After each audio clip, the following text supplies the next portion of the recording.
بسم الله الرحمن الرحيم waxaan bilaabaynaa barnaamijkeennii mawduuceena shanaad ee maanta wuxuu ku saabsan yahay dagaalkii iyo halganadii la soo maray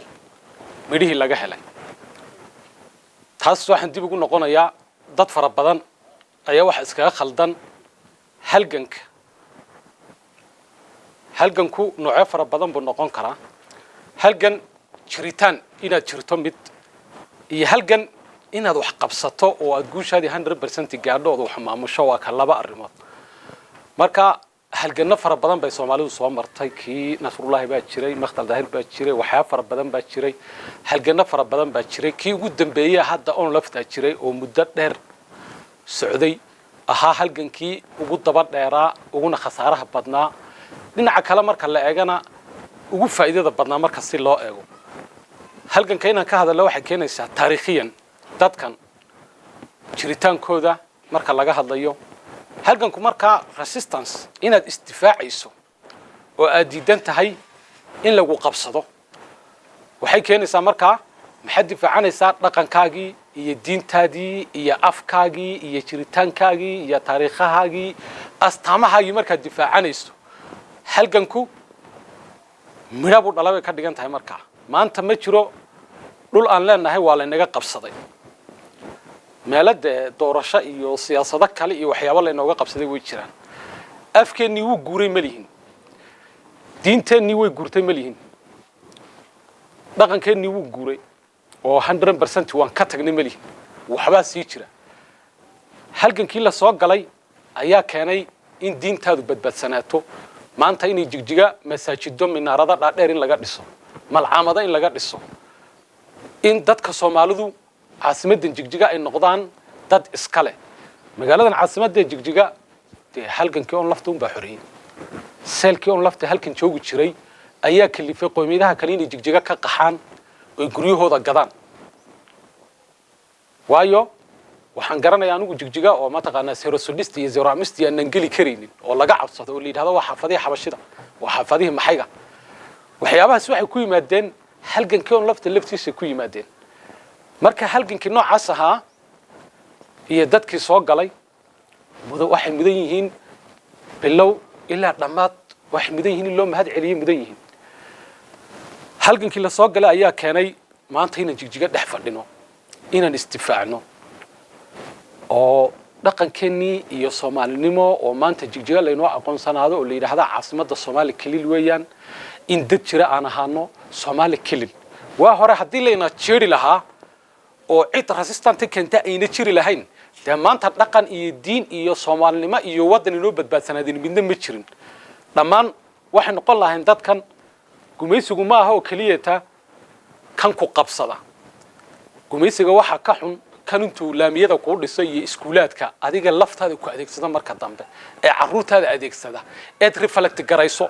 marka maanta lama soo saarin badanka 100% laguma guuleysan dadkii qaxay way badbaadeen damiirkoodu wuu badbaaday waxyaabo fara badan kuwii wadanka joogay resistance bay keeneen waxba iska celiyeen kuwa la soo adeegsaday way jireen halgankii la soo maray ayaa keenay marka waxyaabahan oo dhan maanta in sidii loogu tala galay waxyaabo fara badan ay u badbaadsanaadaan waxyaabo fara badan ay dhowrsanaadaan dhaqanku inuu dhowrsanaado oo uu jiro ilaa iyo hadda dhaqan Soomaaliyeed af Soomaaliyeed inuu jiro diinta islaamku inay jirto madrasooyin inay jiraan tafsiirka in laga akhriyo masaajidka waxa kalifaya waa halgankii la soo maray hadii marka lagu test gareeyo aad u muuqato qof jilicsan oo istifaaci karin wixii la doono laga yeeli waa lagu jeeri lahaa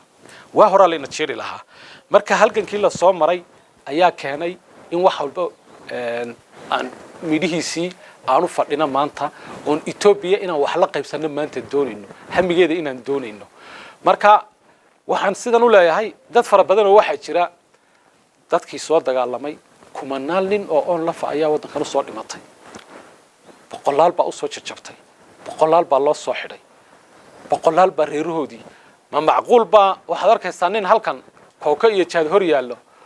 oo nin intuu baxay qori qaatay wadankiisa inuu difaaco u baxay wax ka sheegaya ma nin baa u diyaar garoobi kara aabihii oo la xidhay oo isaga loo haysto ama walaalkii oo la xidhay isagoo loo haysto oo jeelka ku dhex dhimanaya inuu ka adkaysto ama reerkoodii oo loo baabiinay isaga dartii warkaalay inuu ka adkaysto ninka caloodayga noocaasa keenay qofka damiirkiisa wax ka sheegaya waa qof aad u damiir xun ma nin baa wax noocaasa u bixi kara oo naftiisa u halayn kara dadkii nooca ahaa waxay mudan yihiin in boqolkiiba boqol loo mahad celiyo alxamdulilah rabbil caalamiin maanta wadankii waa la isu yimid tashi fara badan baa jira markaa halgankii markaa inaan dib u xusno waxaa looga baahday maadaama weji cusub la gelayo taariikhdii hore waa inay sheeganaato dadku kala sharaf badan yahay war ninkii soo dagaalamay ee wadankan ama loo soo dilay ama loo soo xidhay ama mataqaanaa u soo dhibaatoobay iyo kii kaa cunaya ee kaa daba socday isku sharaf ma hadde macquulna ma aha kii kaa cunaya inuu hor socdo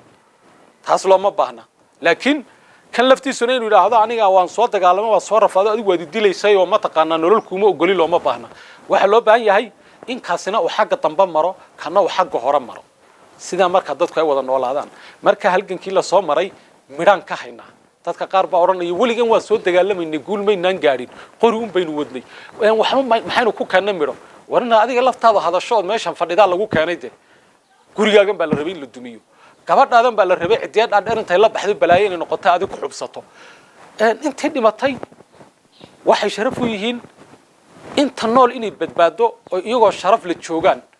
oo maanta nin walba taariikh walba Itoobiya meel kasta kii walba oo taagto deegaanka Soomaalidu wuxuu ku diiwaan gashan yahay deegaan aad loo gali karin deegaan ma taqaanaa waxyaabo fara badan aan marinsiin karin in diiwaanka noocaas ka yaalaadi sharaf bay ku tahay deegaankaaga in cidii doontaa in iska dhaxmari kareenin wixii doonaan laga fulin kareenin wixii dhaqankaaga iyo diintaada ku xidhan diidi karto waa wax ku yimid halgankii marka dadkii soo halgamay oo dhan in loo mahad celiyo la sharfo la maamuuso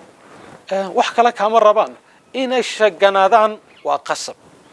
ninkii 10 sano wadankan u soo xirnaa reerkiisa u soo baabacay walaalkii loo soo dilay isaga loo soo xiray hantidiisa loo soo baabiyay maanta meesha banaan fadhiya ee caydha ah ee ninkii shalay soo dhargay haddana uu ku durdurunayo mikrofoonka dul haysto uu doonayna wax ka sheego waxaas wax loo dul qaadan kara ma dadku way sharfan yihiin dadkii halkan soo gaarsiiyay ummaddu inay maanta tafsiirkeeda iska akhrisan karto